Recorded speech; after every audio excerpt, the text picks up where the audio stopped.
of the briars and thorns. They will become places where cattle are turned loose and where sheep run. Chapter 7. When Ahaz, son of Jotham, the son of Uzziah, was king of Judah, King Rezin of Aram, and Pekah, son of Remaliah, king of Israel, marched up to fight against Jerusalem, but they could not overpower it. Now the house of David was told, Aram has allied itself with Ephraim. So the hearts of Ahaz and his people were shaken, as the trees of the forest are shaken by the wind. Then the Lord said to Isaiah, Go out, you and your son Shear-Jashub, to meet Ahaz at the end of the aqueduct of the upper pool, on the road to the washerman's field. Say to him, Be careful, keep calm, and don't be afraid. Do not lose heart because of these two smoldering stubs of firewood, because of the fierce anger of Rezin and Aram and the son of Remaliah. Aram, Ephraim, and Remaliah's son have plotted your ruin, saying, Let us invade Judah. Let us tear it apart and divide it among ourselves, and make the son of Tabiel king over it. Yet this is what the sovereign Lord says. It will not take place. It will not happen. For the head of Aram is Damascus, and the head of Damascus is only Rezin. Within 65 years, Ephraim will be too shattered to be a people.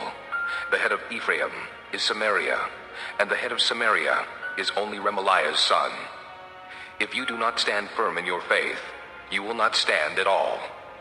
Again the Lord spoke to Ahaz.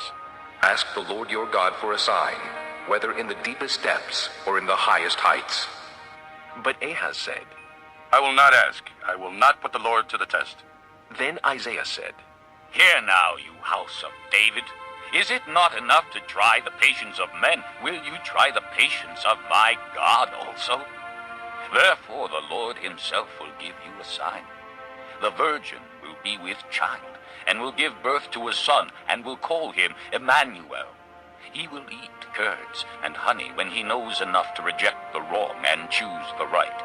But before the boy knows enough to reject the wrong and choose the right, the land of the two kings you dread will be laid waste. The Lord will bring on you and on your people, and on the house of your father, a time unlike any since Ephraim broke away from Judah. He will bring the king of Assyria. In that day the Lord will whistle for flies from the distant streams of Egypt, and for bees from the land of Assyria. They will all come and settle in the steep ravines, and in the crevices in the rocks, on all the thorn bushes, and at all the water holes. In that day the Lord will use a razor hired from beyond the river, the king of Assyria, to shave your head and the hair of your legs, and to take off your beards also. In that day a man will keep alive a young cow and 2 goats, and because of the abundance of the milk they give, he will have curds to eat. All who remain in the land will eat curds and honey.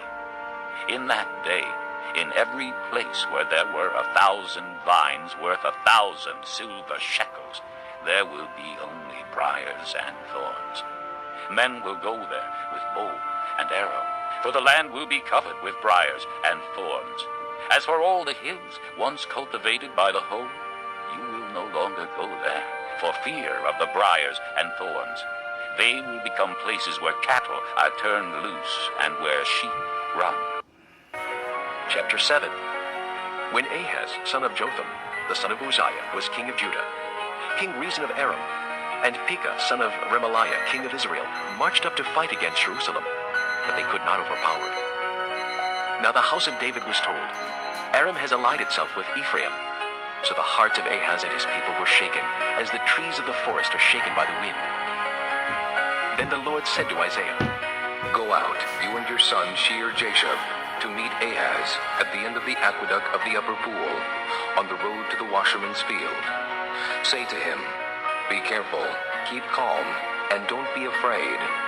Do not lose heart because of these two smoldering stubs of firewood, because of the fierce anger of Rezin and Aram and the son of Remaliah. Aram, Ephraim, and Remaliah's son have plotted your ruin, saying, Let us invade Judah. Let us tear it apart and divide it among